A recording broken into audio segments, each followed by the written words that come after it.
മികച്ച ഗാനരചയിതാവിനുള്ള സംസ്ഥാന ചലച്ചിത്ര പുരസ്കാരം റാപ്പർ വേടൻ എന്നറിയപ്പെടുന്ന ഹിരൺദാസ് മുരളിക്ക് നൽകിയതിൽ വിവാദം കൊഴുക്കുന്നു.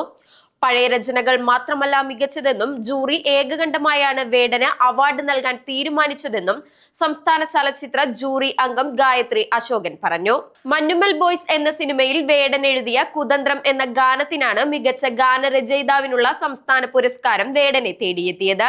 സിനിമയിലെ പ്രധാന കഥാപാത്രങ്ങളെ പാർശ്വവൽകൃത ജീവിതത്തെ സഹനങ്ങളുടെയും സന്തോഷങ്ങളുടെയും പുതിയ ബിംബങ്ങളിലൂടെ തേച്ചുമിനുക്കാത്ത വാക്കുകളിലേക്ക് പകർത്തിയെടുത്ത രചനാ മികവിനാണ് പുരസ്കാരമെന്നാണ് ജൂറി അഭിപ്രായപ്പെട്ടത്. അതേസമയം തനിക്ക് ലഭിച്ച അവാർഡ് സ്വതന്ത്ര സംഗീതത്തിനുള്ള സർക്കാർ അംഗീകാരമെന്ന് റാപ്പർ വേടൻ പ്രതികരിച്ചു. വിമർശനങ്ങളെ സ്വീകരിക്കുന്നുവെന്നും തെറ്റുകൾ തിരുത്തി മുന്നോട്ടു പോകുമെന്നും വേടൻ പറഞ്ഞു. മന്ത്രി സജി ചെറിയാനെതിരെ താൻ ഒന്നും പറഞ്ഞിട്ടില്ല. അദ്ദേഹം തന്റെ സംഗീതത്തിന് വലിയ പിന്തുണ നൽകുന്ന ആളാണ്. താൻ മന്ത്രിക്കെതിരെ പറഞ്ഞു എന്ന തരത്തിൽ വാർത്തകൾ വളച്ചൊടിക്കപ്പെട്ടു. ഇക്കാര്യം തന്നെ വേദനിപ്പിക്കുന്നുവെന്നും വേടൻ അഭിപ്രായപ്പെട്ടു.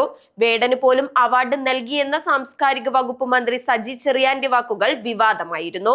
ഇത് അപമാനിക്കുന്നതിന് തുല്യമാണെന്നും അതിന് പാട്ടിലൂടെ മറുപടി നൽകുമെന്നും കൂടുതൽ പ്രതികരണങ്ങൾക്കില്ല എന്നും വേടൻ പറഞ്ഞു.